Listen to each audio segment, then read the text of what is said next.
Beaucoup de choses ont changé depuis les dernières élections qui avaient laissé des cicatrices.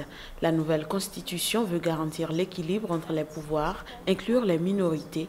Elle voit, je cite, la participation populaire comme une valeur et comprend des clauses importantes sur l'inclusion des femmes. Ce sera un moment clé pour voir comment les clauses prévues dans la constitution seront mises en pratique.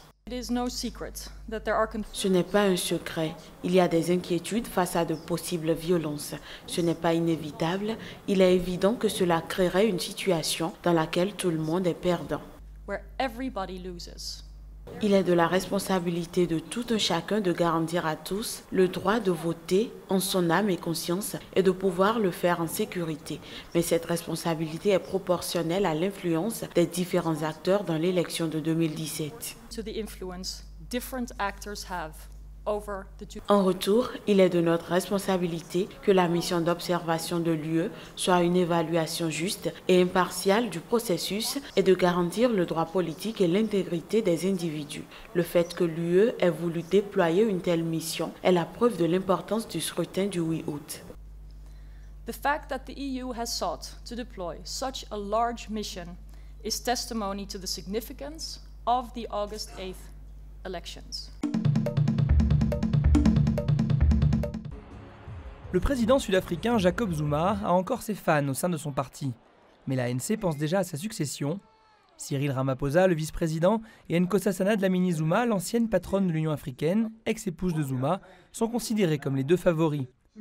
La priorité du futur patron de l'ANC sera de réhabiliter le parti de Mandela, qui traverse sa pire crise depuis son accession au pouvoir en 1994. Les Sud-Africains sont de plus en plus nombreux à réclamer la démission de Jacob Zuma, touché par des scandales de corruption. Nous allons faire un grand travail d'introspection dans le parti qui impliquera tous nos membres. Notre parti restera toujours engagé dans la vie politique de ce pays. Ramaphosa a la réputation d'un businessman chevronné, très proche du patronat blanc. Lors d'une vente aux enchères de gibier, il a insisté sur le droit des fermiers blancs à la propriété, alors que l'ANC appelle à une redistribution en faveur de la majorité noire. Mon message pour vous est celui-ci. Continuez à investir dans vos fermes, dans vos terres. Parce que la Constitution est là pour protéger les droits de tout le monde. Ancienne ministre, Dlamini Zuma est peu connue du public en Afrique du Sud, mais elle peut compter sur le soutien de son ex-mari, ainsi que la Ligue des femmes de l'ANC et celle des jeunes, deux factions alliées de Zuma.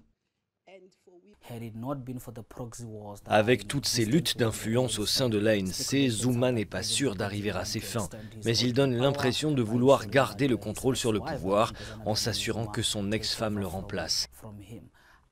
Je ne pense pas qu'elle serait arrivée jusque-là toute seule. Les deux candidats représentent les deux principaux camps qui s'affrontent au sein de l'ANC. Le parti au pouvoir éliera son nouveau président à la fin de l'année, l'occasion de voir si Zuma contrôle toujours ses troupes.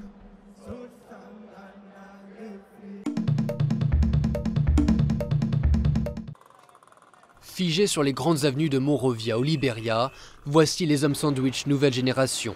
Excitent les costumes, les messages publicitaires sont peints à même la peau. Ici, comme dans de nombreux pays d'Afrique de l'Ouest, la peinture corporelle fait partie des rites traditionnels. Mais c'est dans les années 90 que la pratique gagne l'espace public, avec les mascottes d'équipes de foot peinturlurées dans les stades. Une tendance qui a largement dépassé le domaine du sport. C'est quelque chose que j'ai commencé en décembre 2013. J'ai eu cette idée subitement et je suis moi-même surpris qu'elle ait pris ces proportions. L'entreprise de publicité d'Emmanuel emploie 35 personnes. La plupart d'entre eux ont des contrats de statut humaine. Pour les clients, la facture est de $50 pour 5 heures de représentation. Le travail est éprouvant mais permet aux jeunes d'avoir une source de revenus. Quand on n'a rien à faire, on est tenté d'aller voler, etc. Donc il faut s'occuper. Nous, on fait ça depuis 2015. Ça a été un peu dur au début, mais maintenant ça va. La pratique s'est répandue jusque dans les meetings politiques. Et les réseaux sociaux ne font qu'amplifier le succès du phénomène.